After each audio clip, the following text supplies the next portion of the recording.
there were 5 of us that initially started. Shosuke Sasaki, Henry Miyataki, myself, Mike Nakata, and Ken Nakano. You know, Ken Nakano is quite a guy. That guy is a victim of Hiroshima Hibakusha. In other words, he was a survivor of the atomic bomb in Hiroshima. And he would never benefit from redress because he never spent a day in camp. He wasn't evacuated. He was in Japan at that time. But he was willing to help us out in this redress movement by acting as an interpreter and explaining all the details of redress to the Issei population at that time.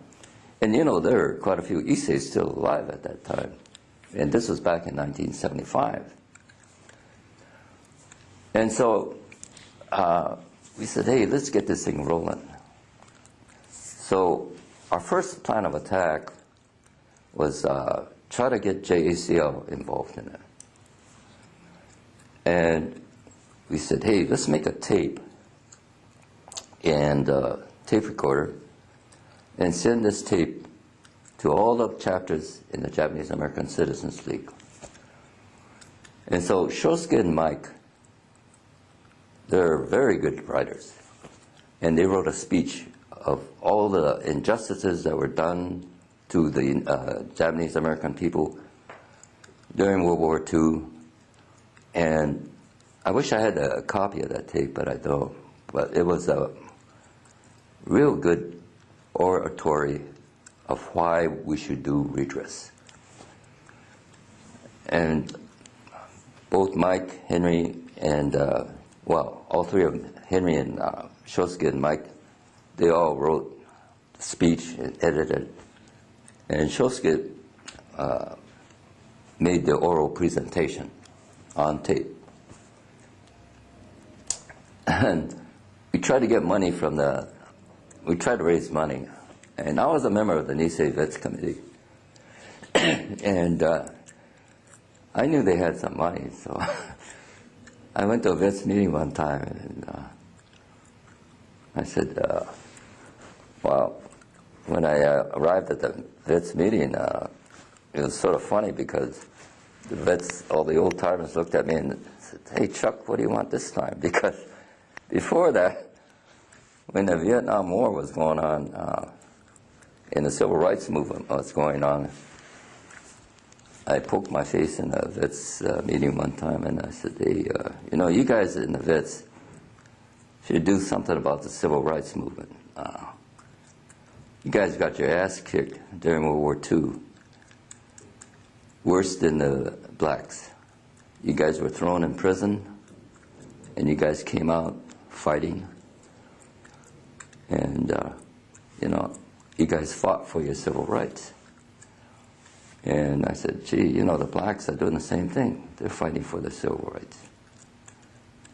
And it didn't go over too well. There was some ill feelings about the blacks, I'm afraid to say so, about the blacks in Nissei Vets. The fact that,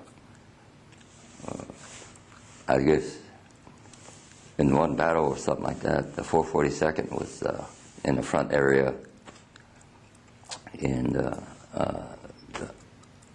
maybe I'm wrong, but this is what I recall. But one black division or regiment was on their flank, and they pulled out, and consequently the Germans were able to outflank the Nissei Vets, or the 442nd. And they suffered some pretty heavy losses at that battle, this one battle. I don't know what battle it was. But anyhow, that sort of went down the drain. And so I went back to them again to appeal for funds for this Redress tape. And there was some, shall we say, animosity or feelings of, what are you doing? You're rocking the boat. This is all in the past. and they didn't. And obviously, a lot of people felt the same way, that they didn't want to bring up the camp experience. But anyhow, there were several in the Nissei Vets group that said, "Hey, you're doing the right thing." They were the silent majority, I guess. They didn't raise heck when I got up there to talk because I got sort of chewed out. I was sort of like a youngster in the Nissei Vets, but because most of those guys were World War II vets. And, they're all my older brother's age. And they're about, 10 years older than I am. And so, sort of like a young punk, that was, I guess, how they sort of looked at me, I felt. But anyway, they finally relented and appropriated some money, and with that money we duplicated the tape and sent it all to Japanese American Citizen League chapters.